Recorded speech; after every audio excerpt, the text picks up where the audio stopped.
ناظرین کرام السلام علیکم ورحمۃ اللہ وبرکاتہ۔ آج کی اس ویڈیو میں پیش ہے روزے کا فدیہ۔ روزے کا فدیہ کیا ہے، آئیے ہم سب جانتے ہیں۔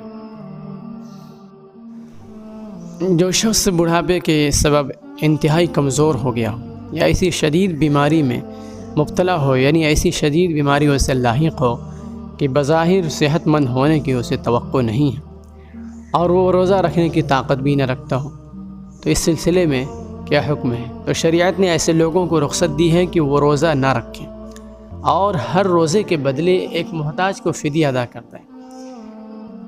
فدیے میں کھانا بھی کھلایا جا سکتا ہے، غلہ بھی یعنی اناج بھی دیا جا سکتا ہے اور اناج کی قیمت بھی دی جا سکتی ہے۔ فدیے کی مقدار کیا ہے؟ ایک فقیر کو صدقہ فطر کے بقدر غلہ دینا یا اتنے غلے کی قیمت ادا کر دینا، اور یہ بھی درست ہے کہ ہر روزے کے بدلے صبح و شام دونوں وقت کسی محتاج کو کھانا کھلا دیں۔